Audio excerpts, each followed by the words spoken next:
but I say that every day, right? Every day I get up here and I'm like, you know what, guys, I got a really good myth lab for you guys. And you know what? I think I do. I'm not gonna lie, man.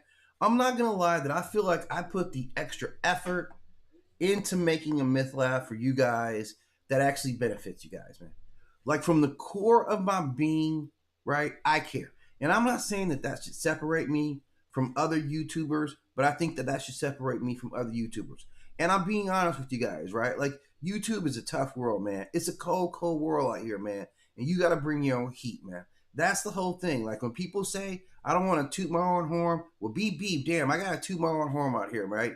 I feel like, I've always told you guys, like, before we get into this segment, I'm just letting some people come in, right? Just getting it live, chilling with you guys, kind of vibing, right? Like, I'm like, I've always said I'm like the Leon Phelps of this, right? Leon Phelps of this game. I am here for your mythological queries, right? He was the ladies' man. I'm the mythology man. And I'm here for the same, like, motivation, right? I'm here for your mythological queries, right? But I'm telling you, man, you feel like Rodney Dangerfield up here, man. Because you're like, man, I don't get no respect, man. I get no respect, right? That's what I'm saying. But you know what, guys? Like, I'm undaunted, man. I'm undaunted, man. I'm like Sisyphus pushing that rock up a hill every single day, right? I'm completely undaunted, man. I'm gonna go about the task, and no matter what you guys say about me, man, you can't see how I didn't put forth great effort to providing a good, worthy myth lab for everybody who decides to stop it. Because I appreciate you guys so much. I'm not doing this for the people who didn't show up. I'm doing this every day for the guys who do show up. It is with a sincere and heartfelt thank you, to which I say, all right, let's get into this new myth lab, right? So today, like, I try to take an angle I know we haven't thought about, but these guys have been talked about. Obviously, see the title, so I'm giving my own title away here. And today's myth lab will focus on these what we call the uncaring architects of creation itself. These are the biggest of the biggest. These are cosmic entities who are all central to creation per the mythology that they come from, right? I know it doesn't work for everybody, but if you believe this myth, these guys are going to be very important for you, right? So you see, we have Azathoth, we have Yog-Sothoth, and we have Cthulhu. Cthulhu's name is blocked out by me. I'm right in the middle where Cthulhu's name would have been Cthulhu, right? And these are all like deep primordial gods who all have a pretty strong, at least active conversations about them all the time. Like Cthulhu, man, like slowly, Cthulhu has been becoming one of the most talked about deities of all time. Like since he really hit the market, and he hasn't been around as long as, right, Zeus or these guys. But you can see this guy's just coming in the league, straight out of high school, right? He wants it, man. He's hungry for the title. Cthulhu decided a long time ago how he wanted to be thought about in this league, right? He wants to have his jersey retired as one of the most talked about deities ever. And he's making good inroads, right? Like Cthulhu's got fame. I'm telling you guys, I don't know if there's a Facebook group about Zeus. I don't mean like, oh yeah, there's some myths about Zeus, and we're gonna talk a little bit about some of Zeus's mythology. I mean like there's a dedicated Facebook page where people are actively worshiping Cthulhu. I know because I've been lucky enough that they allow you to come into their groups, right? They're very open-minded group. As long as you're like here for some true learning, like they do not tolerate any disrespect, right? They're not playing about Cthulhu. They'll let you come in. You can listen to the sermons. You can learn about Cthulhu. You can laugh at the memes and share everything with them as long as you don't disrespect Cthulhu. At that point, we're beyond words. So you can join their groups, man. They're very friendly people, and I'm telling you, among various mythological groups or religious groups, the worshippers of Cthulhu are among the funniest, right? These guys have some of the best sense of humors since the spaghetti, like the flying spaghetti monster. Since that time, right? Cthulhu's really been like, his group really represents it, man. They're you can be comfortable around them, right? Like they don't even trip, man. So I'm telling you, really good people if you really want to get into learning what their mythology is. Azathoth, I haven't seen that, and Yog, I haven't seen that as well, but I'm sure people are still yapping about these guys, right? Clearly I am. But let's dig into what this actual triad of uncaring archetypes actually means, right? Like the opening part of this is, have you ever just sat back and you're like, man, I don't feel like the universe hates me, right? I also don't feel like the universe loves me either, right? I feel like the universe doesn't give a damn about me. Like it doesn't care. It doesn't care. Not in like an aggressive or mean spirited way, but in more like like I don't, you know what I'm saying? Just think about all the stuff that you got going on in your life, right? And there's plenty of things, like most things in the world, we just don't have the capacity to give up about, right? So we don't. And that's actually healthy, right? It's healthy to not take on every burden in the world. Like, it's terrible. There are things going on in the world right now that I'm like, man, I still got to handle things. I got, family stuff and friend stuff and business stuff and work stuff.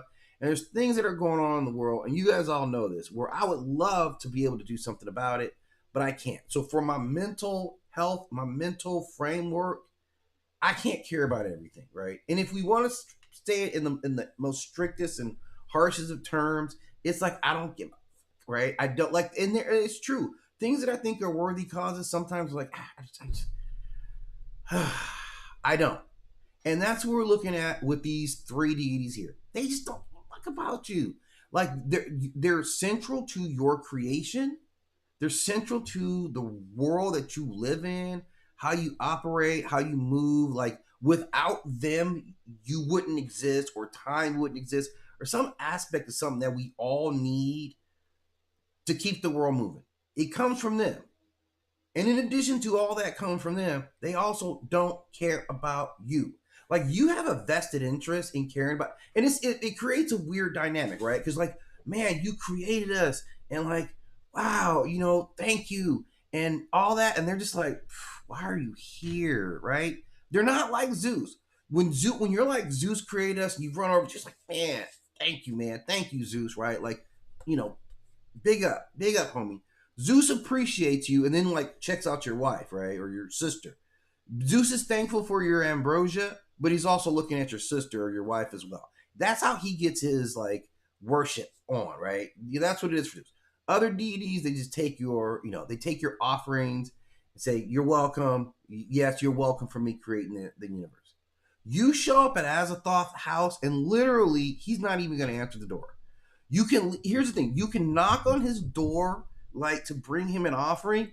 He never even opens the door. He will never even open the door. And here's the thing, he never even comes outside and gets your offering. That's the truth. You left an offering for Azathoth on the ground outside of his house or outside of Cthulhu's apartment, thinking, okay, well, I don't want to disturb him. He might be in their sleep, right? Which Cthulhu sleep a lot. That's actually probably the most accurate thing you've said in this conversation, is he was probably asleep. And I agree with that, right? So you take your gift and your offering, your gift of baskets or embryo, whatever you have, and you bring it to Cthulhu's apartment, apartment number 6, I don't know what his number would be. I'm just guessing. You put that down there and you're like, yeah, and maybe you watch, maybe you come back and like, man, I wonder if he took it in, and it's going to be sitting there rotten because he doesn't even, I don't care. I don't care about whatever you brought over here. Yeah, whatever. You're welcome, I guess. But, the way to thank me for creating you is shut up and stop coming around here. All three of these guys would rather just be left alone because at some level, they didn't even understand that they created the universe or whatever structure it is, right? These guys are not saviors, right? When we talk about other gods, we try to personalize them, give them the same type of personalities that we have, right? But these guys are actually cosmic forces that are so vast, so fundamental to reality, that reality and everything actually bends around them. So they don't punish, they don't reward, they don't judge, they simply exist, right? And in existing, they shape the structure of the universe. So we understand what we get out of it, right? We all get what we get out of it. They literally shape the universe, right? This is why we're allowed to have TV and video games right now. If it weren't for these guys here, I literally wouldn't be able to watch Thundar while gaming later on in the same chair, right? Literally. This chair right here, the Resolute chair, right? Later on, I'm going to sit here after streaming. Think about that. After streaming to maybe dozens of people, right? After streaming, I'm going to switch over and I'm going to watch Thundar and I'm going to game at the exact same time. Thank you, Cthulhu, for creating that structure, okay? Now, while I can thank him structurally, it makes sense, it actually just bothers him. I don't care. Like, that's the whole thing. And you guys can get mad about it if you want. Like, get mad, stay mad is what these guys kind of say. Either way, whatever makes you feel good, right? There's that Sheryl Crow song, if it makes you happy, it can't be that bad, right? So if it makes you happy, it can't be that bad. All I ask is that just leave me alone about it, right? That's all. I don't ask you guys to be quiet. I don't ask anything. I literally don't ask anything. Just whatever, okay? Just whatever you guys have to do, I don't have to hear from you or talk to you. That's what it's not that I'm anti-social. I just don't want people around me or to talk to me or to breathe in my presence or to force me to acknowledge their existence. That's what they're saying. This is what they mean when these are the uncaring architects. They built this universe, they exist and make the framework of the universe, and I don't give a damn. I really, really don't. It's even more annoying, right? So what we get out of this archetype, right, is that human suffering exists, maybe even under them. Maybe they're the cause of the suffering. But I wasn't trying to make you guys suffer. Like, I wasn't sitting up here, right? I wasn't sitting here plotting a way to make you suffer, right? Because that would require me to care. And I don't even meet that first character. I don't care. I didn't craft anything for you. I didn't even realize you were there. How would I craft something to hurt you when I don't even acknowledge that they're there? I haven't even looked over, right? I haven't even looked over. Like, the first time, if you said something to Cthulhu right now, the first thing he's going to say is, "Who's that? Is somebody in my apartment?" That's what he's going to say. He's going to be freaked out that you even exist. I didn't even know you existed. That's the level of discord in our relationship with these vast cosmic beings. And I thought it was important you guys understand the structure of, like, why this exists. So this is very different in some moral fabric from deities that we're used to. Okay, so hang on a second. Okay. Now, this contrasts a lot about what we know about gods and the cosmos. Like, nobody ever created the cosmos and didn't care. What are you even talking about? They go to war to control the cosmos, okay? Somebody creates the cosmos, and then somebody's trying to take over the cosmos or in the cosmos, and they care. It's fundamental. This is fundamental to the Abrahamic belief system. They cares about the cosmos. What do you, okay? Like, if we go to, like, Mesoamerica and they talk about, like, the five suns, right? The 5 ages was a recreation. It was a cycle of creation of what? The cosmos, right? If we go to even, like, we talked about Hindu belief systems and we talked about Brahma, Shiva, Vishnu, right? Who were creation, preservation, and then destruction. But it was a cycle all about the universe, creating the universe, right? So we're so shocked by the idea that you guys created the universe and you don't care. It's like they create the universe and they were like, "Yo, Yog-Sothoth, we'd like to ask you a few questions." Okay. Tell us, how did it feel to create the universe? And he's like, "Create the universe? Yeah, how does it feel to have created all life?" And he's like, "When did that happen?" Well, as far as I know, I don't even have any kids. As far as I know, I don't know about any kids that were created by any process at all. That's essentially what it is. So, like, these guys are like, they're kind of like cosmic deadbeat dads for us. Like, that's weird. We are the kids who don't, in this belief system, okay? And let's be very specific. This, if you're hearing this, why it sounds different is because this is the Lovecraftian mythology in purest forms. I've never dug just in the Lovecraftian mythology because I'm scared of it. I ain't even gonna lie about it. Like, Lovecraft mythology is some of the scariest stuff out there if we actually just want to be real about it. And I don't want trouble, right? I don't want any trouble later Mr. Lovecraft. So I'm going to be cautious about how I talk about this mythology, okay? But these guys are essentially like the deadbeat dads of like. My friend was arguing with me about it. He's like, "Yeah, they're not deadbeat dads, right? Like they don't know that their kids exist." And I'm like, "Okay, technically you're right. They don't know that their kids exist. That ain't better, right? You're more of an absentee dad." And I didn't want to say absentee dad because that just doesn't sound sexy, right? It really doesn't. Deadbeat sounds a whole lot better, and I understand why people do it. Okay, why the people use that. But however we see it, we are used to more. The creator has an attachment to us. You created us, whether you're Quetzalcoatl, whether you're Zeus, whether who if you're a Ludamare, you create everything, and then you like, okay, Orishas, I need you guys to go down here and make sure they're cool, right? They're gonna ask you a lot of questions. You guys come and handle all these questions, and I'm just gonna be here. I already create them, so I don't really don't want to get into it, right? I really don't want to get into it anymore. I'm done. Like I'm checked out. Okay, just make sure nothing goes on. Make sure they don't kill each other, which they fail at all times. Make sure they don't destroy the entire civilization. Which they haven't yet, right? It's shaky. So this is officially like this is a break in our structure because we're used to seeing those as like a parental role. Like we're looking up, our praise goes upwards. We're thankful. All right, you got our back. Oh, by the way, somebody cut off the rain. Hey, this is where you're at. You're like, yeah, the rain's off. Somebody forgot to turn the rain on, right? Is there somebody? Can we talk to management?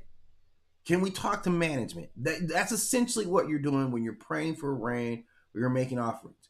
With these guys, like it's an 800 number and they never pick it up. You ever see that where it's a customer service number? They had to do it when they were setting up their website, right?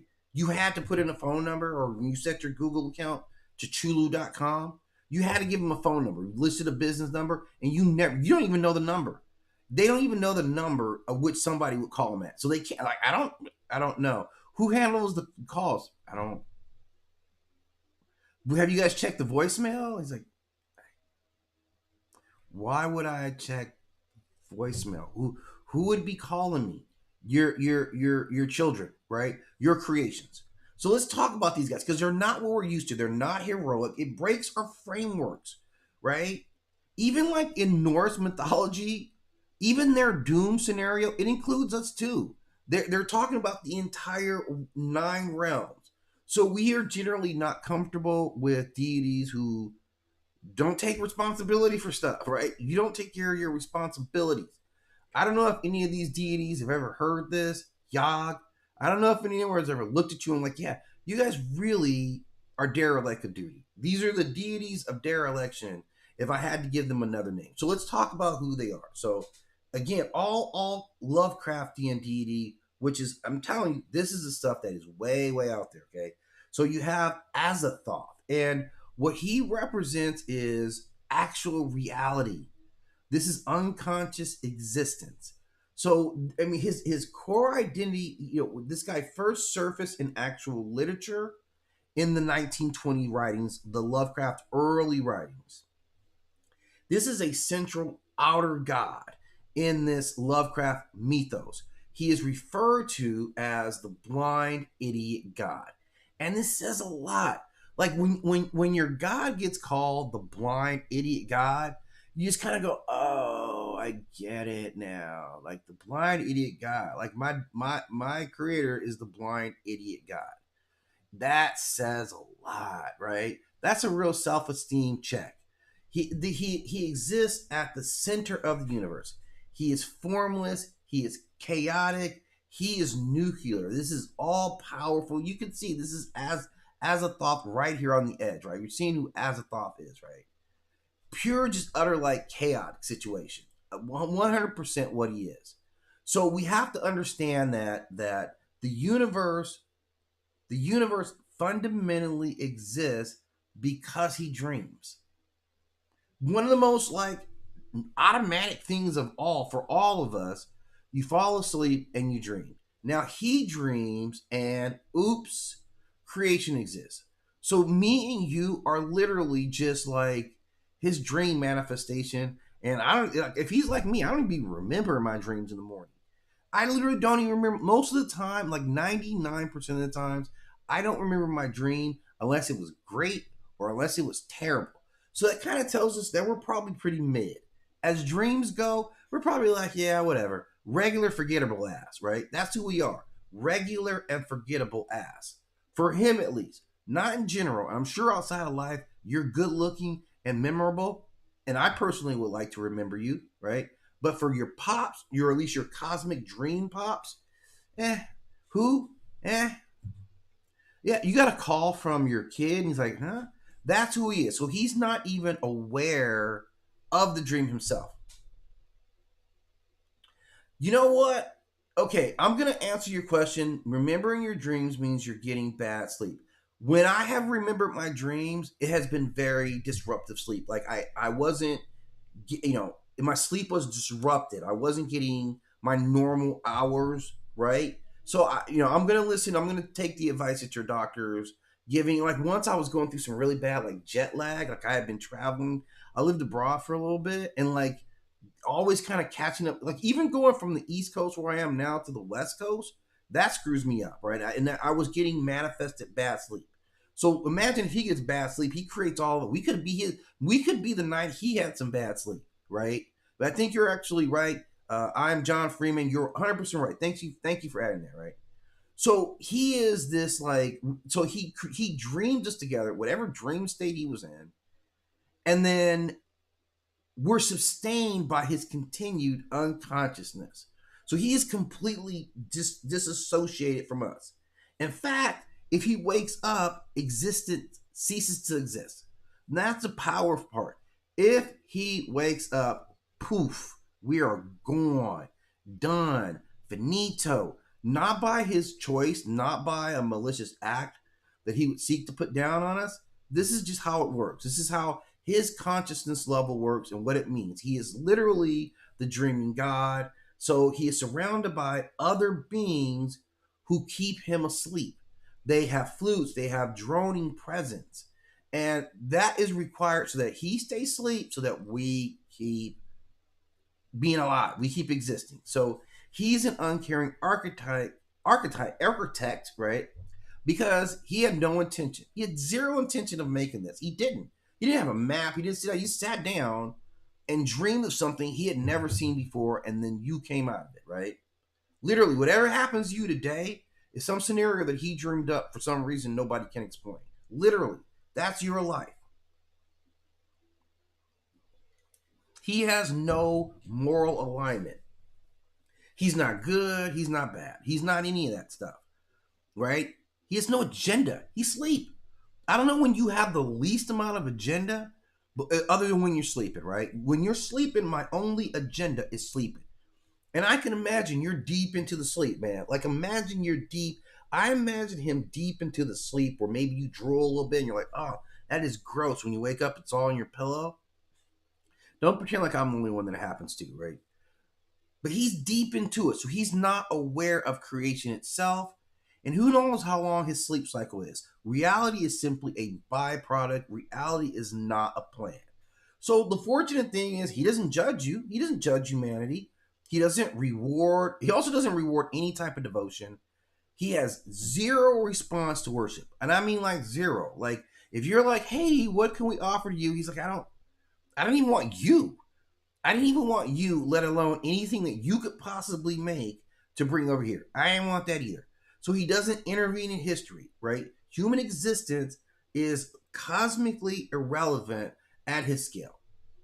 That's what he is. Like, you know how in real life, there's a bunch of like, tiny microscopic organisms that live inside your skin and they're cleaning up your skin and all that stuff. Right now, it'd be really gross if you actually thought about it. If I actually could visualize it right now, I'd be freaked out, right? I'd probably be scrubbing my skin down to the bone. That's what we are. We're that. We're not even mites. Like if it was like mites or ticks, you'd be like, it's a mite or a tick. You could pull them off and look at them.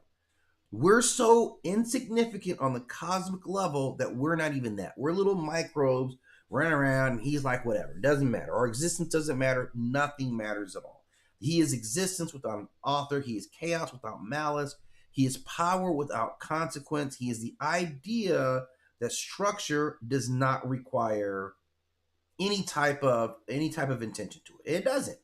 So he is at odds with other creators like Yahweh, right? Yahweh is associated with intentional design. Brahma is cosmic creation with awareness, deep awareness. Odin is sacrificial knowledge seeking, right? Now, even the chaos gods in other systems, they still act in various ways. Apep gets up every night. Apep is pure chaos, but yet he has an alarm clock that's set every time the sun goes down. He's like, yeah, I gotta go to work. What are you gonna do? Where are you gonna go? Well, yeah, Ra is descending every night. Every night, I gotta be out there and try to kill it. Every single night, that alarm goes off and he gets up like clockwork and he's glad to go to work. This guy isn't even doing that. He's purely sleeping through it. Imagine that you slept through everything that happened. When everyone starts telling you, do you remember when this happened? He said, what? What happened? Right? But of course, we'd never be able to do it because when he woke up, we wouldn't exist anymore. So then it didn't happen. So again, let's keep him asleep. It's okay, Pops. Go back to bed. Okay? Go back to bed. Go back to sleep. Just stay there. Keep the lights low. Shut up, everybody. And let him sleep. Because it's all working out, okay? So then we're going to skip over to Yog here. And Yog is, I think, a little more problematic. You see, he's kind of just like this formless thing up there. That's really how we represent him, right? And his function, he is total awareness. He is like if the unconscious source of reality, right? If Azathoth is an unconscious source of reality, Yog is the framework that puts everything together, right? He's the big house. He's like the big warehouse where, I don't know, you get a big warehouse space and you get a bunch of smaller restaurants and they're all in there. He's the space, right? He's like we plug in here for Wi-Fi and electricity. So again, this is another component of Lovecraftian mythology, right? So it really gets really, really deep into the structural layer of the mythology. So we're going to say time-wise, he first was in print probably in the 1930s. And there is a particular story called the Dunwich Horror that talks about him. That is the first mention or definition or defining of him. Now, he is classified as an outer god. He is called the gate and the key in reference to where he sits on the board. He's most often depicted as a glowing sphere or this multi-dimensional mass. He is not confined to any kind of figure, physical form, right? Right. Yeah. Teleport to Yog, and dematerialize, right? That's Yog right there, right? So from a cosmological, the big cosmos function, he exists outside of time and space. If you go to Yog right now, you're like, hey, what time is it? And he's like, time? Literally, he does it like, I'm outside of time. Time and space means nothing to him. So he is structurally outside of it. A one being who can look at us in totality with time and space. And that's massive cosmic power. This is on an entire scale to not be even regulated by time itself. That's the depth. That's the depth of his power, right? Outside of time and space. So he's not bound to any linear causality, cause and effect. None of that stuff matters to him. He functions as a metaphysical access point, right? Absolutely. So contact with Yog allows beings to bypass the natural laws. He is the gateway to moving around the universe, right? So structurally, we need to understand that he is not inside the universe. We're all inside the universe. He is not inside the universe. The universe is inside of him. Dun dun dun. That's the big point. Like that's the real like kick to the head. This is where he's positioned. That he's 100% outside. I don't think if Goku is gonna mess with any of these guys in this level. I'm being really honest, man. Like Goku, I get you, I feel you, I'm with you, but nah, dog. Like, come on, man. Like, stop it, man. I'm outside of the universe. Do you know what it means when I'm outside of the universe? Even Goku, you are so insignificant that I don't care. This isn't a fight, right? This ain't a beating. It's not a beating. You don't exist. If you wake me up to have this fight, right? You don't exist anymore. If we're talking about right? If Yog turns around and have a fight anymore, all the lights in creation go out because he just unplugged all the Wi-Fi and all your everything that you would need to power a universe is inside. How you gonna fight me when I'm the universe itself? Like I'm not even the universe is a part of me. That's how big I am. The universe is just a part of me. So he doesn't do anything to affect, right, humans. It's just everything about him. You're everything of him. He's a whole lot more than what you are, right? So he's also associated with the big kicker. Big kicker. He is associated with all the forbidden knowledge. Like this guy knows everything because everything's inside him. So he knows where everything is. He knows where all the back doors are. He knows like the Wi-Fi code, right? He knows how to access other people's computers. He's like that admin, right? You know that admin who just, hey, man, I'm locked out of my computer, right? I'm locked out. And like he's like, don't worry. I got the master to get everything. That's him because he is the master, right? So getting knowledge from him, like getting down with him, gives you access to hidden dimensions that no one else knows about. He allows you to manipulate both time and space that he's components of. He's often linked to social. Like this is where he gets really deep because a lot of talk about sorcerers, like sorcerers who are really, really getting into it, they got his number. I don't know why he picks up for some of these guys, but he does. I say he doesn't care, but he ain't picking up the phone. He you know what? Maybe he cares about just sharing knowledge. That's who he is. If you talk about something that's interesting to him, like, hey, how do I create a cosmic portal and bring some demons? He's like, well, this is how I would do it. There's a backdoor. He gives you all the information because he doesn't care. He doesn't know what you're gonna do. He doesn't even care to try to figure out what. Like most deities, you would think, heck yeah, he's probably not gonna do anything good with this information. And you'd be like, oh yeah, maybe I should tell. He didn't care about that. Like, too bad. I'm telling you because you had the presence of mind to call me up and ask for some information, right? So he is this level of absolute hierarchy of knowledge and a complete absence of empathy. That's it. I know, right? Isn't knowing him about information? Yeah, I mean, it is info has like it is like the knowledge that he gives anyone is can always be like, okay, you taught me how to work on my computer, but I don't even understand computers. So yeah, if I start moving stuff around, yeah, we already know what's gonna happen, right? I do not work on my own car for a lot of good reasons, right? Like there's stuff I do, but then there's stuff where I'm like, yeah, I'm not gonna mess with this stuff because I'm telling you how to do it, but you lack like all the knowledge, right? So here's the important thing: when you come knocking on our door, and he's like, "Okay, I'm gonna have complete guidance. I'm gonna have complete knowledge for you." You get complete knowledge, zero guidance. That's a key point that you're saying right there. Complete knowledge, zero guidance on how. Here's the book. All right, this is what you want. Yeah, go right ahead. Hey, I'm gonna go back and change time. He's like, all right. Literally, he's not thinking bad or good. He's just like, okay, that guy. What did that guy say he was gonna do? Yeah, he said he's gonna go back and change time, and you let him, like you helped him, and he's like, yeah, he asked me to help him. He was nice about it, so I'm like, all right, well, what's he gonna do? I have no idea what he's gonna do with that knowledge, right? So he has this infinite connectivity to everything in the universe without any kind of protection, right? There's no filter, whatever gets into this guy, right? He opens doors regardless of the consequence. Not because of the consequence, not because I weighed out the consequence, thought it was good, because I don't even care if there's a consequence. He might not even know what consequences are. When you live outside of time and space, you might not know what consequences that consequence B is going to follow event A. He might not even know that. He's infinitely smart, but he's never had to deal with it.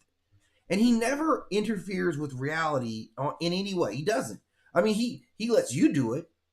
I'll let you do it because I don't care. But he doesn't do anything himself. And a lot of this is the danger of absolute knowledge. That is what he has expressed. You said it there. Absolute knowledge is dangerous. It is the collapse of time as a human construct. This is multi-dimensional awareness that he has. And it's the idea that connection does not mean benevolence or kindness. Knowing everything versus surviving that knowledge are two very different things. Knowledge can be extremely dangerous, right? And what he is, if as represents this unconscious existence, again, the dreamer, Yoth represents this kind of unbearable weight of awareness. It is massive awareness. It is the cost. It is the cost of removing ignorance. That's probably the most powerful way that I could say it. This is the destruction of identity under total understanding. It is the terror of seeing reality without a human-centered bias. Now, the best thing that I can give you is how to understand is Thoth was knowledge. Like we all know Thoth. Thoth was knowledge with intent. Thoth was riddled with intent. Thoth didn't make a move without things being written down and planned out before it went down. That's who Thoth was. And there are even warnings about going to the book of Thoth and how dangerous that could be, gaining that knowledge. And he was like, I'm writing it all careful. I'm telling you what not to do. I'm telling you what to stay away from. Thoth was very detailed about that. Odin also understands knowledge. And when you look at how Odin gained knowledge, he had to give up his eye. This is important. There's a lot of symbolism in that story, and I'm thankful that the Norse people who wrote it that way, because when he gave up his eye, what it symbolically meant was, I'm accessing all this knowledge, but I'm losing my eye means I'll never see this world the same way again. They didn't scream it, but that's what it meant. Give me your eye, because once I show you this stuff, you will never see the world the same way again. And it wasn't, and he had to hang himself in order to get that. So it was a lot of sacrifice that went, and Odin chose to pay that cost up front. Like that's the thing that has to be accounted for, is you have to pay the cost for this knowledge at some point. If you don't, it's going to come back. Like it's, it's like a bad debt, a bill that's going to come and it's going to hit, and you're going to have to pay that. And then we look at Prometheus and knowledge, and this is knowledge given with purpose. So he got punished for that too. So Yog provides access without any purpose. So we're seeing kind of this archetype of the three. So within this structure, again, this is all Lovecraftian, right? The source is Az, right? The structure is Yog. Now the manifestation, that is Cthulhu, right? Yog is the connective tissue between the unconscious origin and this manifested intrusion. He's the structure that binds these two gods together, these three realms together. And there's some story about this deity going back to like 1929. And again, I'm going to reference that Dunwich Horror.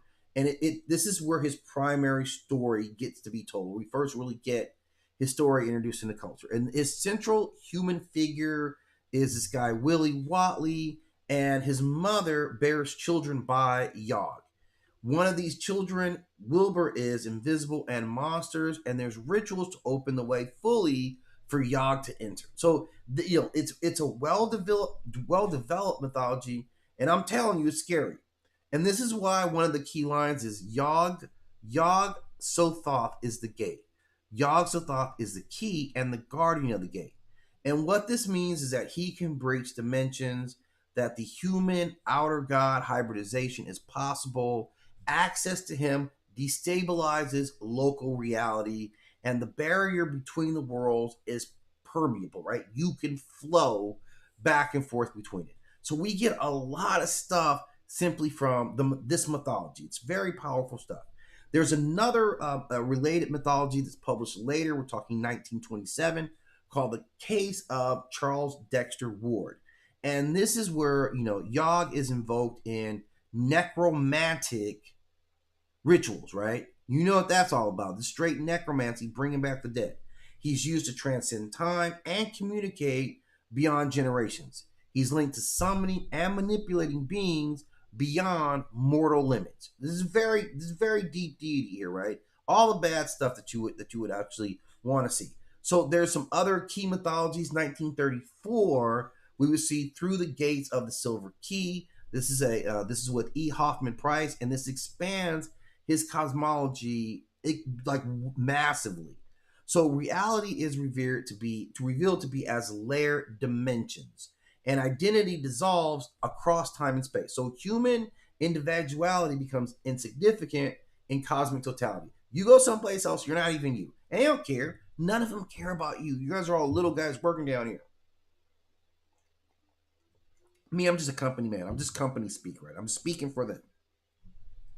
But this is the key concept, is that this structure coming from Yog is underlying all dimensions. Everything is caught and bound within that. So he is providing the structure. This locks everything in place. Like you order a steel frame building, and you click clack and you click clack and you build you route your wiring. He's all that stuff at the cosmic level. Okay. Whew. And now we get to the big boy. Now we get to the guy who's like, I love it when you call me Big Papa, right? And that's Cthulhu. And Cthulhu, man, he ain't going nowhere, man. Right? Cthulhu ain't going nowhere, man. This guy's prime time. He's live right now. This guy probably has an album coming out. I know there's some t-shirts. I know you can go get a Cthulhu t-shirt right now. I know you can go to Amazon and pick up a Cthulhu t-shirt. I would bet money on that, right? I'm literally gonna bet money. In fact, you know what, guys? Let's actually see if you can go and get a Cthulhu t-shirt right now. I'm going to go to Amazon, right? All right, let's see. Amazon, there we go. Copy page, Cthulhu, right? Cthulhu shirt. How much time did that take? Was that even like 3 seconds, right? And I'm telling you, yeah, there's a ton of Cthulhu shirts. $19.95, and you can get this thing by Saturday, okay? There's a wide variety of Cthulhu loops, right? I mean, everything that you would want.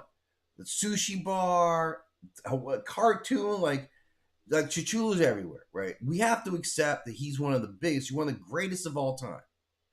He's one of the greatest of all time. He's the Rick James of the cosmic universe, right? I'm one of the prettiest fuckers of all times. I'm one of the most talented, right?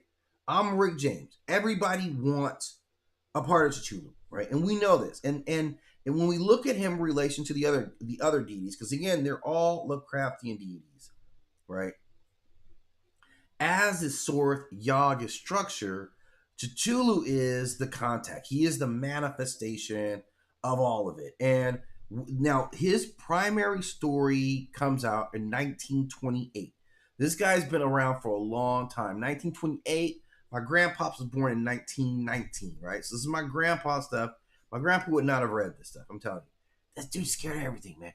I can't get him to watch a horror movie, right? I can't. Really, I can never get my grandpa to watch anything besides Ernest movies. So we watch Ernest movies all the time. Because he would have never watched Cthulhu, so he never heard of it, right?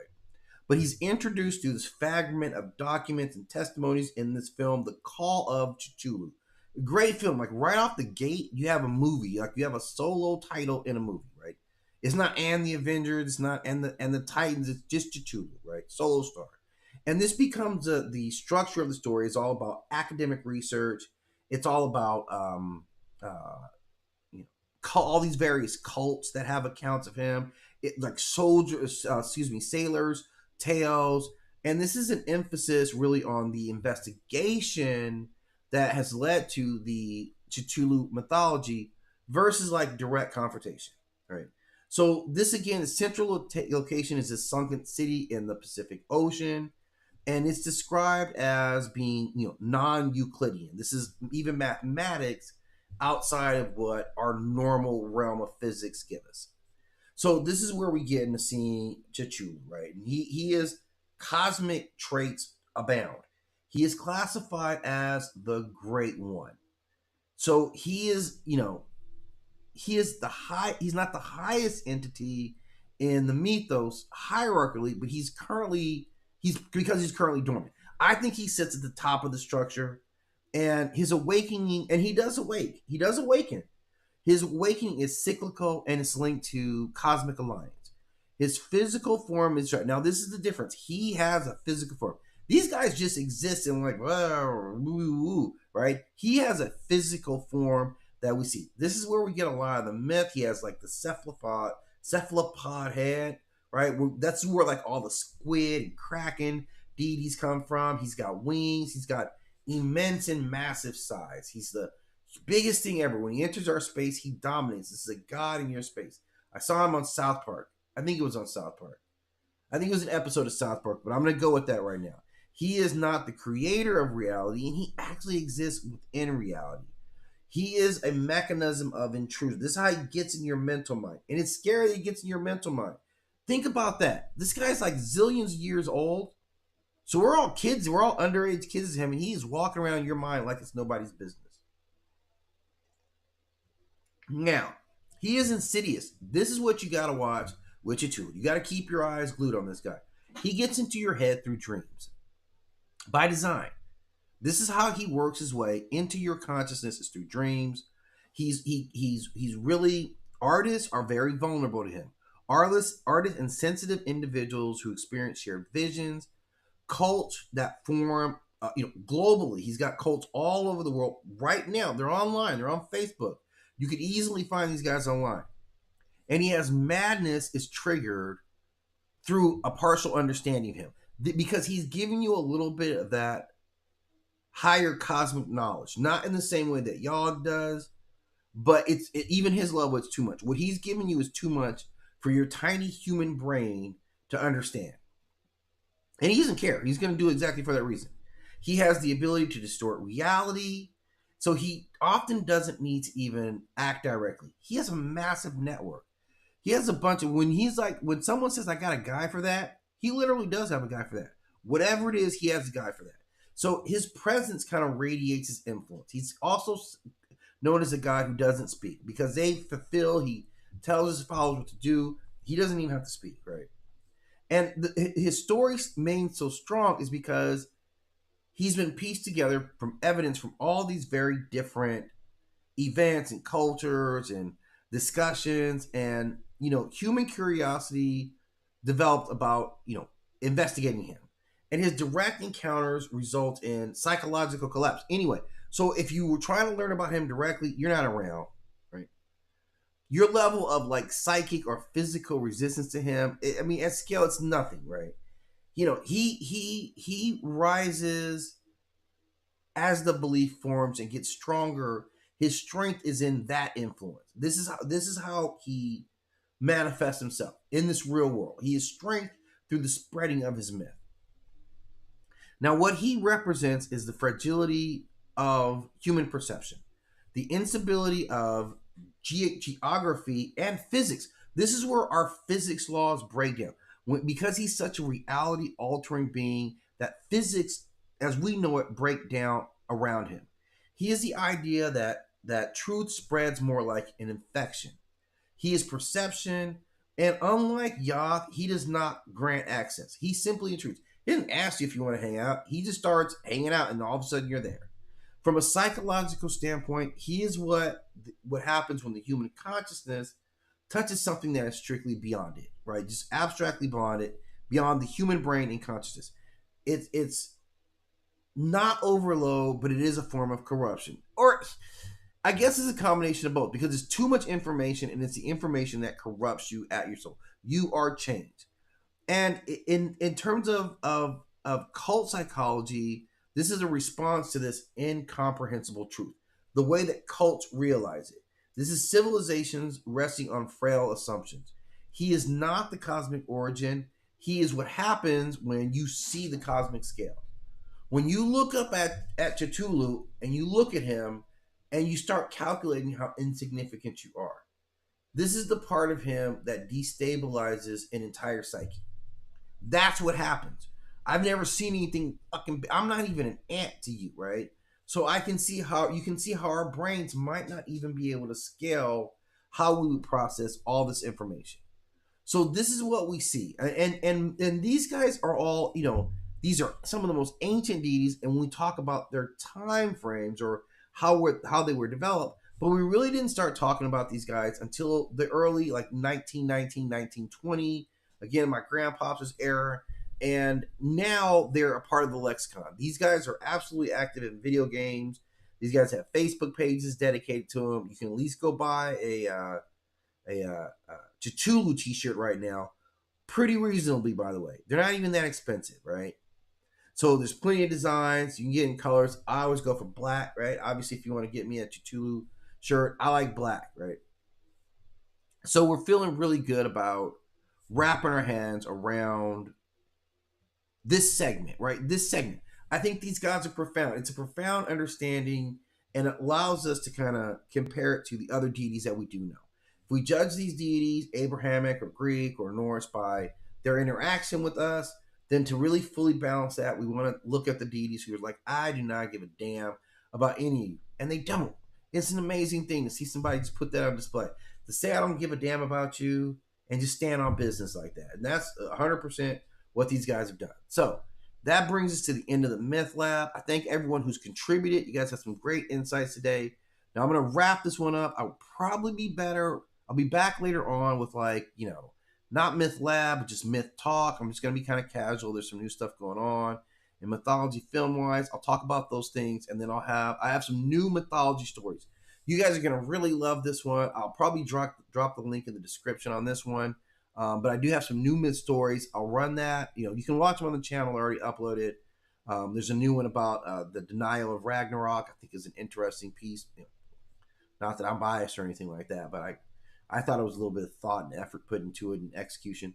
So you guys can check that out. Or, I'll run the late night mythology stream. So if you like to fall asleep, listen to some good mythology in a calm, soothing voice, then stop on in this evening. I'll have it loaded up for you guys so you can just put it on and just chill. But otherwise, hit that like and subscribe. Tell your friends, right? Show some support. Give me some directions or something you guys want to see. Let's have some fun conversations about breaking down mythology. I'll be back later, and I'm looking forward to engaging with